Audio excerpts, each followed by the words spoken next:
Hello friends, நல்லா இருக்கீங்களா? இன்றைக்கி நம்ம சிக்கன் மேகி க்யூப் அதை எப்படி செய்யணும்னு பார்ப்போம். அதுக்குள்ளே இன்க்ரீடியன்ட்ஸ் கொடுத்துருக்கேன், அதை பார்த்து தெரிஞ்சுங்க.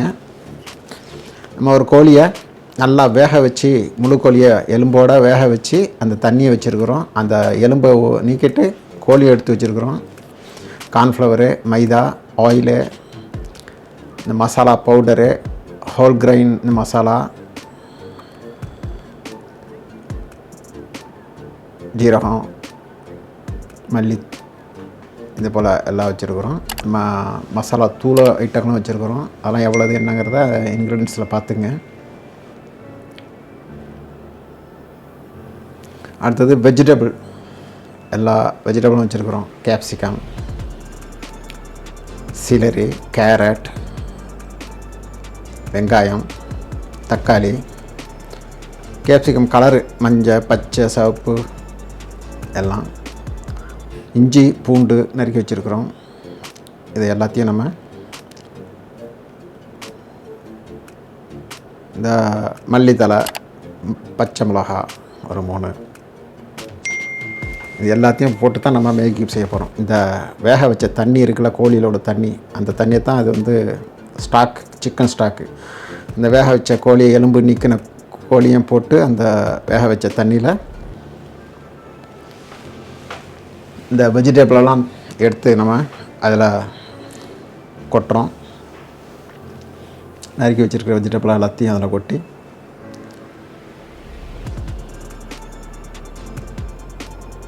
அந்த நீட்டமாக அவ்வளோ வந்து சீலரி அது இருந்தால் போடுங்க, இல்லாட்டி பரவாயில்ல, அது இல்லாமல் செய்யுங்க, ஒன்றும் பிரச்சனை இல்லை. 1-2 அதில் வெஜிடபிள் இல்லாட்டியும் ஒன்றும் பிரச்சனை இல்லை. அதெல்லாம் போட்டால் டேஸ்ட்டு கூடும், அவ்வளோதான் வித்தியாசம். இந்த ஹோல் கிரைன் இருக்குல்ல மசாலா, இதையும் போட்டுக்கிறீங்க. போட்டுக்கிட்டு உங்களுக்கு தண்ணி பத்தாக்கட்டி இந்த ஸ்டாக்கு, சிக்கன் வேக வச்ச தண்ணி இருக்கிற ஸ்டாக், சிக்கன் ஸ்டாக் பத்தாக்கட்டி இன்னும் நீங்கள் தண்ணி சேர்த்துங்க. தண்ணி சேர்த்து பச்சை மிளகாய் போட்டுக்கிறீங்க. போட்டு கொஞ்சம் தண்ணி சேர்த்து நல்லா வேக வைக்கிறீங்க, மூடி வேக வைக்கிறீங்க. நம்ம சேனலை சப்ஸ்கிரைப் பண்ணாட்டி சப்ஸ்கிரைப் பண்ணுங்கள், ஷேர் பண்ணுங்கள், கமெண்ட் பண்ணுங்கள், லைக் பண்ணுங்கள். அதெல்லாம் போட்டுக்கிட்டோம். இது வந்து நம்ம சாப்பாட்டுக்கு வந்து இது செஞ்சாலும் இது ஒன்று போட்டுக்கிட்டாக்கா அவங்களுக்கு நல்ல டேஸ்ட் எடுத்து கொடுக்கும், டேஸ்ட்டை தூக்கி கொடுக்கும். அதுதான் இது இந்த மேகி கீபோட ஒரு இது. நம்ம கடையில் வாங்குறதெல்லாம் அந்த அஜினமோட்டோ சேர்ப்பாங்க, அது வந்து உடல் நலத்துக்கு, ஆரோக்கியத்துக்கு கேடு. அதனால் ஹோம்மேடு வீட்லேயே நம்ம செஞ்சுக்கிறோம். கொஞ்சம் தண்ணி சேர்த்துக்கிறோம். தண்ணி அதிகம் சேர்த்துற வேணாம், அது ரொம்ப லூஸ் ஆகிடக்கூடாது, திக்காக இருக்கணும். அதனால் கொஞ்சமாக தண்ணி சேர்த்துங்க. போட்டு எல்லாத்தையும் போட்டு அடுப்பில் நம்ம மூடி வேக வைக்கிறோம். இந்த நல்லா இது போல் வெந்துடுச்சு. ஒரு 1/2 மணி நேரம், 3/4 மணி நேரம், 1 hour கூட நீங்கள் வேக வைக்கலாம். நல்லா வந்துடணும். வந்தோடனே அந்த மாதிரி ஒரு பிளெண்டரை வச்சு நான் அடிக்கிறேன். நீங்கள் பிளெண்டர் இல்லாட்டி எடுத்து ஆற வச்சு மிக்சியில் போட்டு இது போல் அடித்து வச்சிங்க. நான் இப்போ திருப்பி மிக்சிலையும் போட்டு அடிப்பேன். இதே பிளெண்டரில் வந்து அவ்வளோது நைஸாக ஆகாது. அதனால் நான் இது வந்து மிக்சியில் அடித்தது. இதை போட்டு திருப்பியும் ஆற விட்டு மிக்சியில் போட்டு நல்லா ஃபைன் பேஸ்ட்டாக அரைச்சி எடுத்துக்கிறேன்.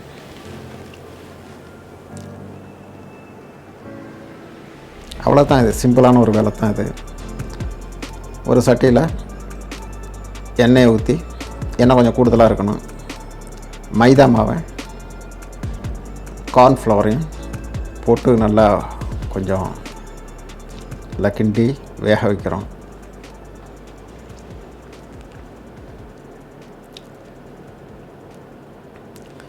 நல்லா போட்டு இந்த ஆயிலில் கொஞ்சம் கலர் மாறுற வரைக்கும் லேசாக, அது கொஞ்சம் வாசமானமாக இருக்கும்.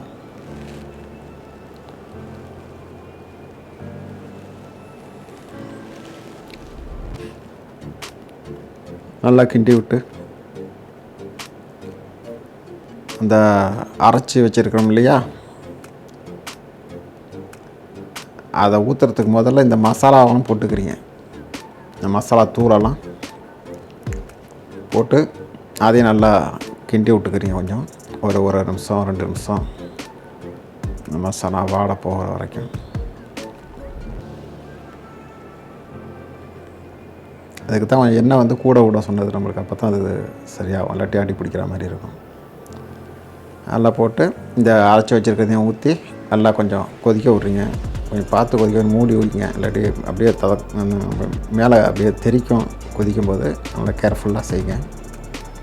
இதே போல் நல்லா கொதித்து இதே போல் திக்காக வந்துடும். நல்லா திக்காக வந்துடும்னா நீங்கள் இறக்கி வச்சிடலாம். இறக்கி வச்சு கொஞ்சம் ரொம்ப ஆறக்கூடாது, லேசாக ஆறின பதத்தில் நீங்கள் எடுத்து இந்த மாதிரி குழித்தட்டையில் ஊற்றி ஃப்ரிட்ஜில் வச்சிடணும். ஃப்ரிட்ஜில் வச்சு திருப்பி எடுத்து ஒரு கத்தியை விட்டு அப்படி நம்பினா அப்படி வந்துடும். கீழே இந்த ட்ரேயில் வந்து கொஞ்சம் எண்ணெய் தடவிக்கணும் லேசாக. இந்த போல் வந்துடும். இதை போல் நம்ம பேக்கெட்டில் போட்டு வச்சுக்க வேண்டியது தான். நம்ம சேனலில் பார்த்ததுக்கு ரொம்ப நன்றி. தேங்க்யூ ஃபார் வாட்சிங்.